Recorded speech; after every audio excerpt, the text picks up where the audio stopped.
The following affiliated stations present the Sagittari production plays in Gaston Huckabay's adaptation of H.G. Wells' The Invisible Man.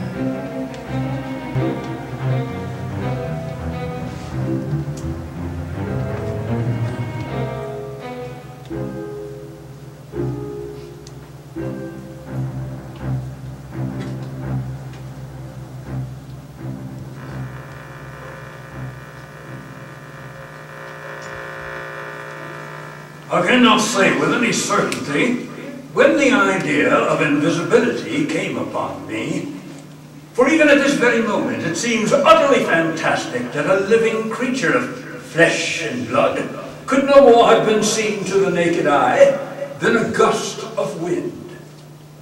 Perhaps it was in my 3rd year at university. Yes, that was it. In the fall of the year, the medical arts to which I was drawn as a youth took a subordinate arrangement to the quantifiable examination of physics, specifically optical phenomena. At once, I abandoned my interest in becoming a doctor and set my sights to unraveling the mysteries of the electromagnetic spectrum. Refracted light, reflected light. I understood no motive of that which hurled my brain pitching into the dismantling of the Athenian secret of Perseus. I covered the notion of invisibility, and I discussed it with no one.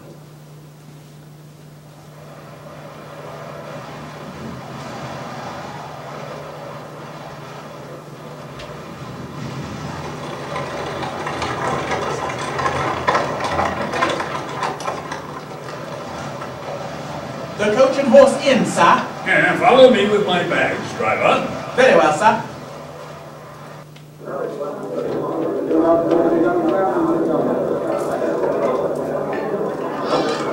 A room.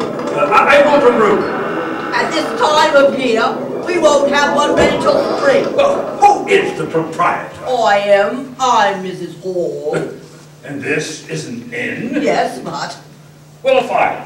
In the name of human charity, a room and a fire. As you like. Come with me.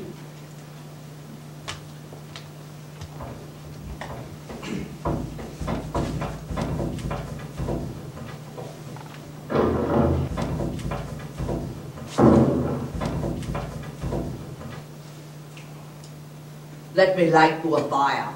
Oh, this will do. Is there a key to the door?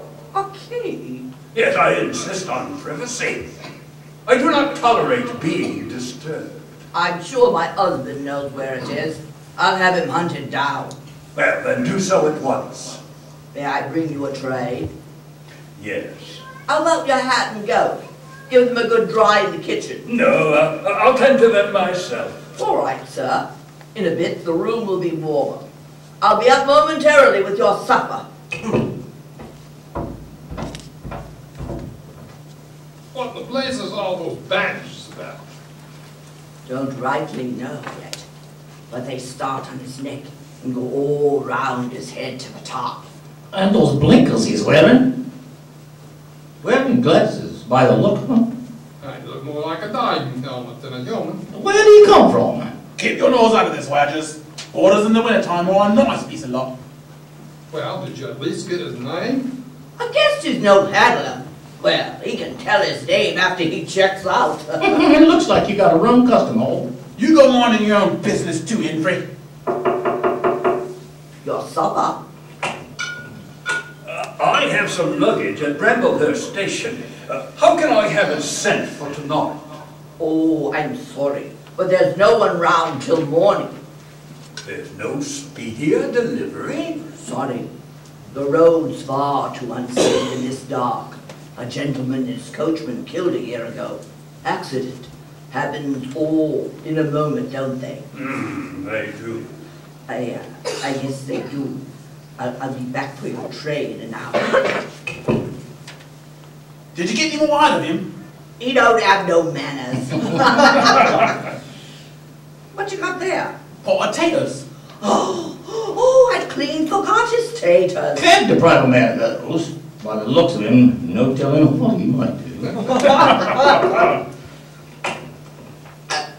Sorry, sir, I forgot your taters. On the table. Thank you. Look, I should explain. When I was really too cold and fatigued to do before, that I am an experimental investigator. Indeed, sir. And my baggage, well, it contains apparatus and appliances. Very useful things indeed they are, sir. And I'm very naturally anxious to get on with my inquiries. Of course, sir. My reason for coming to Iping was a desire for solitude. I do not wish to be disturbed in my work. Now, in addition to my efforts, an accident I thought as much. necessitates a certain retirement. My eyes are sometimes so weak and painful that I have to shut myself up in the dark for hours altogether. Lock myself up. At such times, the slightest disturbance is a sort of excruciating annoyance to me. It is well these things should be understood. Certainly, sir. And if I might make so bold as to But ask... that, I think, is all.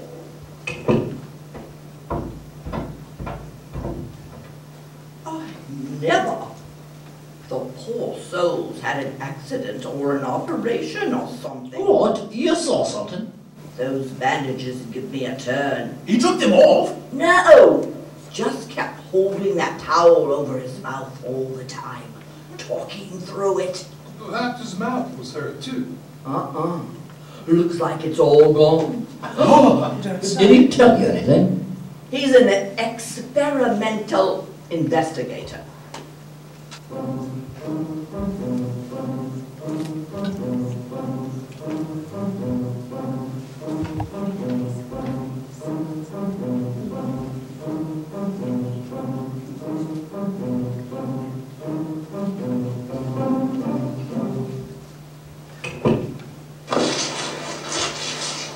What you got there, Holmes?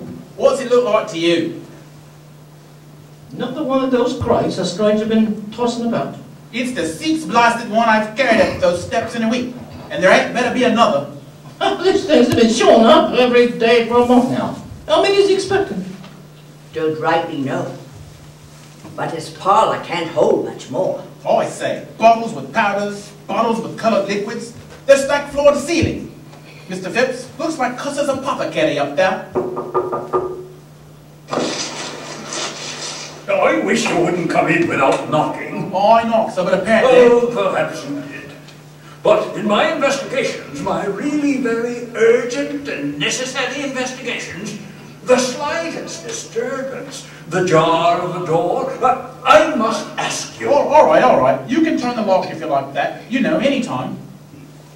A very good idea. All this packing straw you've got, sir. If I might be so bold as to remark... Don't!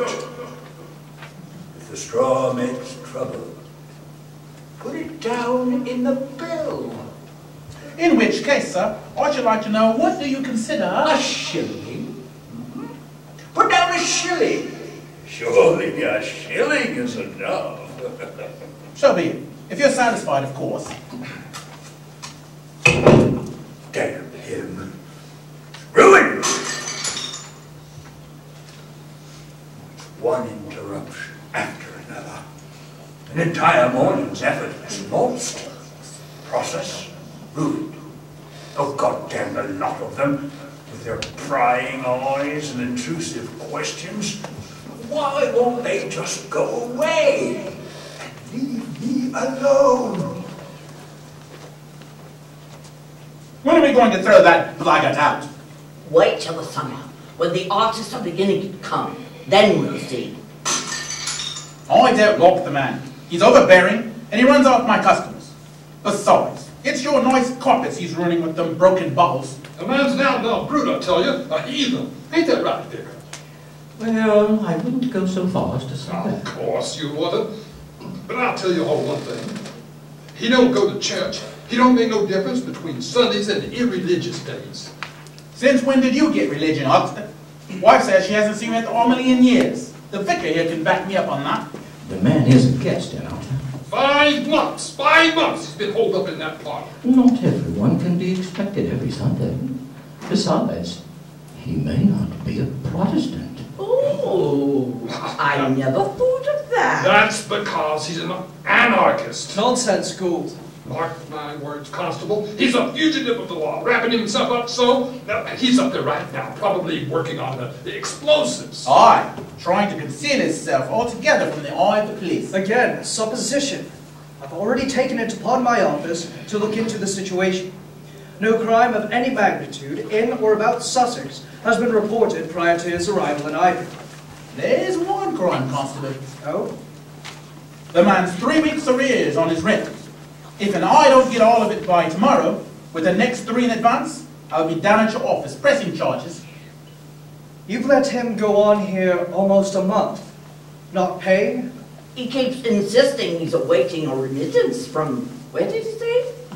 Burdock.